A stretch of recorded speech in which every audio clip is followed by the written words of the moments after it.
Hello everyone, कैसे हो आप सभी। ये जो छप्पर आपको सामने बना हुआ दिख रहा है ना, इस पे जो पीछे मतलब बच्चे रहते हैं वो पत्थर फेंक देते हैं कई बार ऊपर से, और फिर मेरे घर पे आवाज़ आती है। मुझे लगता है जैसे मेरे घर का जो छप्पर है ना पीछे बना हुआ है जो, उस पे किसी ने पत्थर फेंका है। तो मैं देखने के लिए ऊपर आती हूँ पापा जी की बालकनी से, और यहाँ किसी ने कुछ नहीं फेंका, मेरे घर की इधर नहीं फेंका है। ये उस सामने जो आपको ऊपर दिख रहा है ना, इस पे फेंकते हैं, बट आवाज़ ऐसे ही लगती है कि मेरे घर पे कुछ हो रहा है। फिर ये देखिए, मैं तो पूरा दिन 1.5 गिलास दूध पी लेती हूँ पूरे दिन में, सुबह से रात तक 1.5 गिलास दूध तो मेरा हो ही जाता है। और बाबू को भी पूरे दिन में 1 गिलास तो पिला देती हूँ, आधा गिलास सुबह आधा गिलास रात को। ये देखिए, ये ना कोई भी गड्डी बच्चे को लाके दे दो ये तोड़ता ही तोड़ता है, और बैठा पूरा जोर लगा रहा। मैंने 2 बार तो विहान से छीन ली, इसकी इतनी सुंदर गाड़ी थी, बाकी टूटी वैसे नहीं टूटी है। इसको इसने अलग कर दिया है, ये फेविक्विक से फेविस्टिक से दोबारा से जुड़ जाएंगी। ये देखिए इस तरीके की, बड़ी गाड़ी बहुत प्यारी लगती है मुझे विहान की। और जब इसने गाड़ी का ये दोनों पार्ट निकाल दिए ना, फिर बोलता ये तोड़ दी गाड़ी तोड़ दी, मतलब कोई जैसे टास्क मिला हुआ हो बच्चे को। ये देखो अब इसको अच्छी लग रही है, ऐसी हालत में कर दी और खेलता रहा फिर इसके साथ। तो मैंने भी नहीं दोबारा जोड़ी, मैंने कहा चल बाद में जोड़ दूंगी, अभी खेलने दो वैसे ही। और ये देखिए, आप वो सोचते होंगे कि ये 1 2 3 ABCD कैसे सीखता है। तो इस टाइम ना, रात के टाइम मैं 1 1.5 घंटा टीवी चला लेती हूँ, और इसमें 1 2 3 या ABCD यही सब चलाती हूँ। देखो सामने बैठा, खेल खेल में बच्चा सीख भी जाता है, तो लर्निंग भी हो रही है मेरे बाबू की इस तरीके से, है ना। तो रात को हमने नमकीन चावल खाए थे, मैंने भी और बाबू ने भी। और उसके बाद यहाँ पे मैंने विहान का दूध बना के लाई थी, जो इसने थोड़ा सा छोड़ा था, बट बाकी वैसे पी लिया था, रात को पिला के सुला। गुड मॉर्निंग एवरीवन, आज मैं जूस बनाऊंगी अपने लिए। 2 अनार ऐड करूंगी उसमें, या एक काम करते हैं, अनार एक कम कर देते हैं, इतना काफ़ी है। 1 अनार, 2 ये छोटे छोटे से किन्नू, और ये बचा हुआ पाइनएप्पल। इतना तो पाइनएप्पल का जूस निकल गया। 2 संतरे भी ऐड कर दिए, पूरा 1 बड़ा गिलास जूस का निकल गया। ये है हमारी मॉर्निंग ड्रिंक सुबह उठते ही। अभी उठी हूँ 15 20 मिनट पहले, और अभी बाबू सो रहे हैं, थोड़ा थोड़ा जाग भी गए हैं। मैं आराम से पीछे बैठ के पीऊँगी अपना जूस।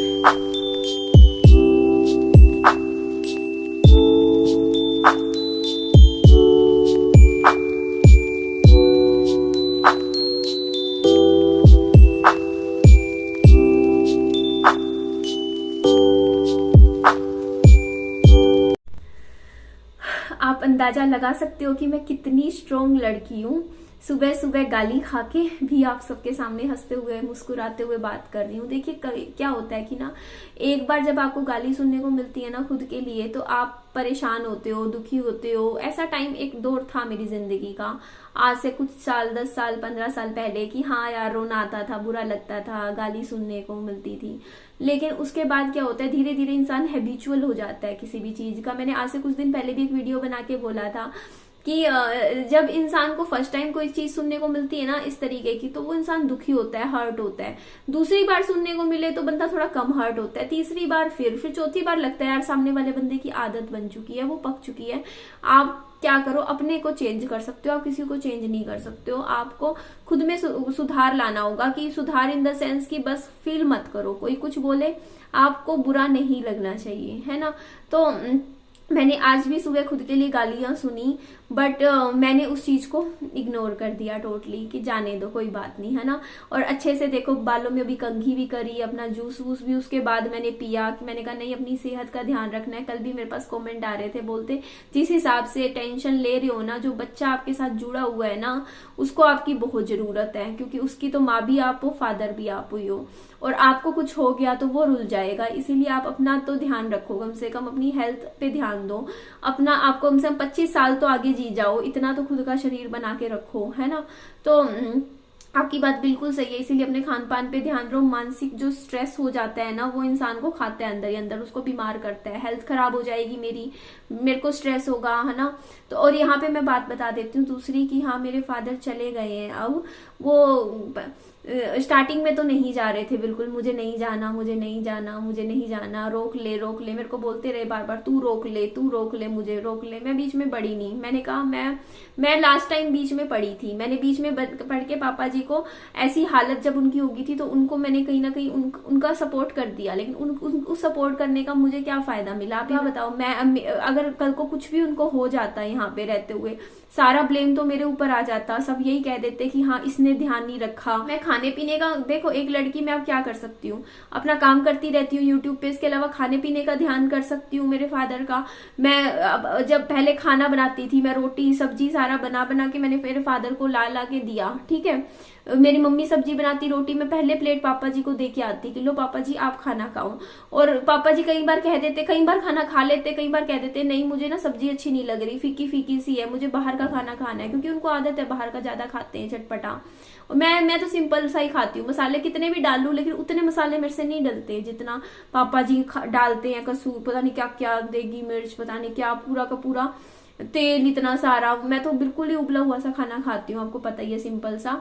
फिर भी मेरी मम्मी ने भी इससे भी जितना बनता है मतलब स्पाइसी वो बनाते हैं, लेकिन हम भी क्या ना, छोटा बच्चा उसके हिसाब से खाते हैं। हमारे घर में मिर्च नहीं आती, लाल मिर्ची तो हमारे घर में ही नहीं है, जलन सी होने लग जाती है बहुत तेज, थोड़ी सी भी लाल मिर्ची। इवन जैसे होटल होता है ना, होटलों में खाना खाने, कभी मैं पार्टी फंक्शन में चली भी जाती हूँ ना, जैसे जन्मदिन वगैरह पे, तो उस खाने से भी मुझे इतनी तेज पेट में जलन होनी शुरू हो जाती है। मुझे आदत नहीं है बिल्कुल भी मेरे शरीर को लाल मिर्ची या हरी मिर्ची खाने की। मैं बिल्कुल ही नॉर्मल मसाला मैं डालती हूँ खाने में, मैं हल्दी डालती हूँ, मैं नमक डालती हूँ, इसके अलावा मैं धनिया पाउडर डाल देती हूँ। जैसे एक किचन किंग होता है, किचन किंग पता ही होगा किसको क्या होता है, वो कहते हैं मसालों का राजा होता है, तो वो किचन किंग मैं थोड़ा सा सब्जी में डाल देती हूँ स्वाद के लिए, बस। मैं गरम मसाला भी हमारे घर में नहीं आता, ना तो वहां से काजू ले आए, कुछ ले आए, खाने पीने का ला देते थे। लेकिन अगर वो अपनी यहाँ तबीयत बिगाड़ रहे हैं, बार बार ऐसी हालत हो रही है, मुझे मालूम है, अभी आपको मैंने बताया भी था, आज से 20-25 दिन पहले इनको मैं इमरजेंसी में रात के 2:30-3 बजे निकल के एम्बुलेंस करवा के मैं इनको लेके गई हूँ। इनकी ऐसी हालत थी, मेरे को ये लग रहा था करूं क्या। ऊपर से पता है आपको इमरजेंसी के खर्चे कितने होते हैं, वहां डॉक्टर मुझे बोल रहे हैं कि अगर आप इमरजेंसी के थ्रू अब इनको 1-2 दिन और रखोगे ना तो रोज के 10,000 रुपए लगेंगे, 10-12 हजार। तो सिर्फ 10,000 तो फीस है इमरजेंसी में एडमिशन की। अगर आप एक काम करो, डॉक्टर की ओपीडी करवा लो, और ओपीडी से आप डायरेक्ट जैसे करवाओगे ना ओपीडी, उसके बाद अगर एडमिशन करवाओगे ना जनरल में, जनरल वाले से टर्म से, तो आपके थोड़ा खर्चा बच जाएगा। मुझे पता होता है कि मेरे फादर अब जिस हिसाब से चल रहे हैं ना, उनको मुझे 1-2 दिन बाद फिर से हॉस्पिटल में ही एडमिट करवाना पड़ेगा। तो मैं उनको यही बात समझा रही थी, मैंने कहा पापा जी मैं भी बहुत परेशान हो जाती हूँ, क्योंकि मेरा बच्चा ऑलरेडी बीमार है, और मैं मेरे बच्चे को ले लेके इमरजेंसी आईसीयू वगैरह में घूमती हूँ। और फिर वो पता है क्या होता है, पिछली बार क्या हुआ कि मैं आईसीयू में लेके गई, मैं अच्छी खासी थी, मुझे कुछ भी दिक्कत नहीं थी, ना मेरे बेटे को दिक्कत थी, ठीक है। जब मैं आईसीयू में, पता है हर तरीके के मरीज होते हैं, कोई खांसी जुकाम के, कोई दिल के, वो वहां पे 15 लोग पेशेंट ऐसे बैठे होते हैं बिस्तर पे। तो किसी के ना इन्फ्लुएंजा वगैरह होता है ना, खांसी जुकाम। मैं पिछली बार मैं ना बिल्कुल सही गई थी, अगले दिन मुझे इतना गंदे वाला खांसी हुई, ऐसा जुकाम हुआ, मुझे क्या हुआ, आईसीयू में एडमिट हुए थे ना पापा जी और मैं, और बीमार, फादर भी तो बीमार थे ही थे। मेरी तबीयत 20 दिन तक इतनी खराब रही है, मेरे बच्चे की भी तबीयत खराब रही, क्योंकि मैं बीमार हुई, मेरा बच्चा बीमार, तो उसके भी वही चीज दिक्कत हो गई, एकदम से खांसी इतनी आई, उसका अंदर से पूरी छाती भर गई थी, विहान की भी। क्योंकि ऐसी जगह पे छोटे बच्चे को लेके जाना ठीक होता है कि आप बताइए, आईसीयू में, इमरजेंसी वार्ड में बच्चे को ले लेके, वो भी डॉक्टर भी बोलते हैं कि इसे बाहर छोड़ दीजिए, किसी और को दे दीजिए, बच्चे को अंदर मत लाइए, छोटे बच्चे अलाउड नहीं होते अंदर लेके जाना इमरजेंसी वार्ड में, आईसीयू में। मैं उनको बोलूं यार मेरे साथ कोई है ही नहीं, मैं किसके पास छोड़ूं अपना बच्चा, कहाँ छोड़ूं। यहाँ पे घर पे मम्मी को छोड़ूं तो मम्मी का पता है क्या होता है, मम्मी किसी काम कुम में लग जाए, उनको ना पता चले, ये तो 1 मिनट में बाहर निकलता है गेट से, वो 1-1 मिनट की संभाल होती है यार बच्चे की। मेरे को इतना दिक्कत आती है, मुझे पता है। मैं यही बात मैं पापा जी को कह रही थी कि पापा जी प्लीज आप अब संभल जाओ। वैसे भी न्यूज में देखो इन्फ्लुएंजा क्या, कोरोना क्या क्या क्या फैल रखा है, ऐसे टाइम में हॉस्पिटलों में अच्छी बात नहीं है एडमिट होना। कैसे कैसे पेशेंट हो, क्या बीमारी लेके बैठे हो, कल को हम भी बीमार हो जाए, आपको कुछ हो गया उसके बाद मैं कहाँ जाऊंगी, ये बताओ ना। मेरे तो हस्बैंड भी नहीं है, छोटा बच्चा है, कम से कम आप दिखते रहे 10 साल और, अगर आप दिख गए 15 साल 20 साल, आप थोड़ा अच्छी से खुराक लोगे तो हम कम से कम मेरा बच्चा ही बड़ा हो जाएगा। मैं कहाँ जाऊंगी ये बताओ। आज के टाइम में विहान बीमार होता है, मेरे पापा जी मुझे हॉस्पिटल तो ले जाते हैं, है ना।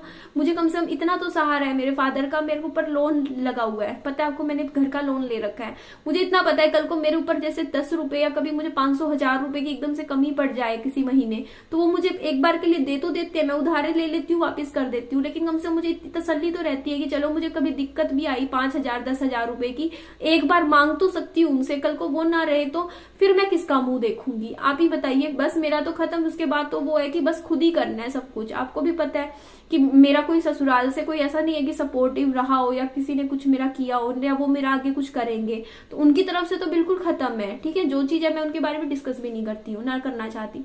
पर इतना बोलूंगी, देखो ना, देखो एक लड़की का या तो ससुराल होता है या मायका होता है।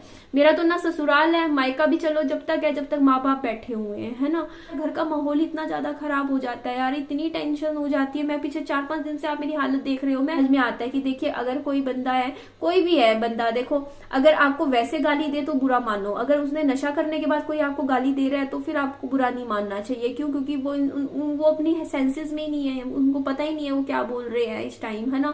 तो ऐसे में क्या बुरा मानना, है ना। तो ये चीज होती है, तो मैं कोई बुरा नहीं मानती, बट मैं तो बस भला ही चाहती हूँ। मेरे फादर का भी आज भी भला ही चाहती हूँ कि उनका अच्छा हो, उनकी हेल्थ अच्छी रहे, वो लंबा टाइम जिए, क्योंकि मैं उनको खोना नहीं चाहती हूँ, है ना। तो इसीलिए मैंने बस आज ये सोचा है कि बस अपने बच्चे पे ध्यान दे फिलहाल। उसका भी दवाइयाँ ट्रीटमेंट करवाना है, उसका भी यूरिन में भी इन्फेक्शन थोड़ा थोड़ा दिख रहा है, होने लग गया है, तो उसका भी मेरे को एल्कासिर होती है ना दवाई, आपको पता होगी, वो देते हैं। मेरे को पता है, मैंने अभी पीछे ट्रीटमेंट इसका करवाया था। इस बच्चे के लिए ये जो प्रॉपर्टी है ना उसके नाम करनी है, बस इस पे फोकस रख तू। तो ये सोच कि अपने बच्चे को घर बना के तूने जो लिया है ना संकल्प, अपना जो काम कर रही है डिटर्मिनेशन के साथ, बस उस पे फोकस कर और अपना लोन चुका, बस उस पे ध्यान दे कि तू किस्तें फटाफट क्लियर करके दोनों घर रजिस्ट्री करवा। अपने वो दिन लेकर आ, यूट्यूब पे बोल कि हाँ खुशखबरी है, लोन तेरा हो गया है पूरा और क्लियर हो गया है। और उस दिन और फिर बच्चे की सेविंग कर, अपने पे ध्यान रख, बस अपने जो एम्स है ना उनको खराब मत कर, उनके ऊपर ध्यान रख कि वो तुझे पूरे करने हैं इस साल। तो ठीक है जी, चलिए इस वीडियो का मैं यहीं एंड कर देती हूँ। मेरी वीडियो अच्छी लगे लाइक कीजिएगा, चैनल को सब्सक्राइब और दोस्तों में फ्रेंड्स में शेयर कीजिएगा। अपना खूब सारा ध्यान भी रखिएगा। Bye bye, take care.